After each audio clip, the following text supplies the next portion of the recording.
Bonjour mes amis, bonjour mes frères, bonjour mes sœurs. Eh bien voilà une courte vidéo pour vous souhaiter une merveilleuse, tous mes vœux pour une merveilleuse année 2026. Voilà, alors je sais que tous mes vœux, tout le monde donne ses vœux, c'est le moment où on prend des décisions également. Vous savez, les décisions qu'on prend le 31 décembre et le 3 janvier, on a déjà tout perdu, tout abandonné. Mais je veux vraiment vous présenter mes meilleurs vœux. Mais je voudrais additionner à ces vœux quelque chose que j'ai trouvé dans un très vieux livre. Et je voudrais vous le citer parce que c'est un vœu extraordinaire. Voilà ce que dit la personne qui a fait ce vœu. Je pars, mais je vous laisse ma paix. C'est ma paix que je vous donne. Je ne vous la donne pas comme le monde la donne. C'est pourquoi ne soyez pas troublés et n'ayez aucune crainte dans votre cœur. Waouh! C'est extraordinaire, non? C'est extraordinaire, des vœux comme ça. Alors bien sûr, je vous donne la référence, c'est dans Jean 14, 27 que vous pouvez relire.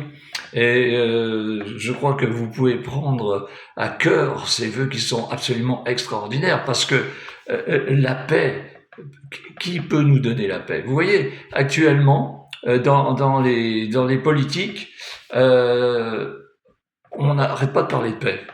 On parle de paix, si à droite, à gauche, on parle de paix, mais en même temps, on prépare la guerre.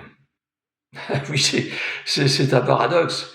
Plus on parle de paix, plus on prépare la guerre.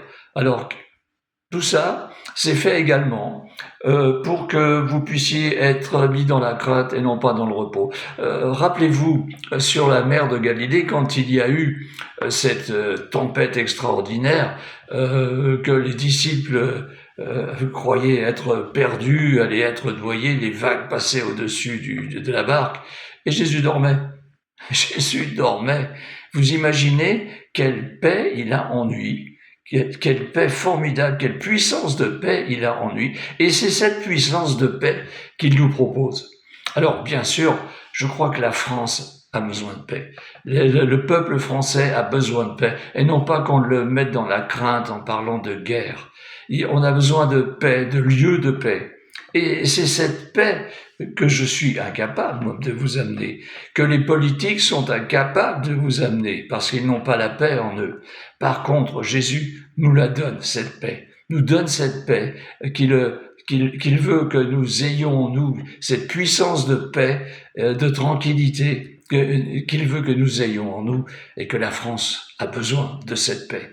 Alors, bien sûr, il y a trois, vous pouvez choisir, soit d'ignorer cette paix, soit de la refuser, soit de la prendre.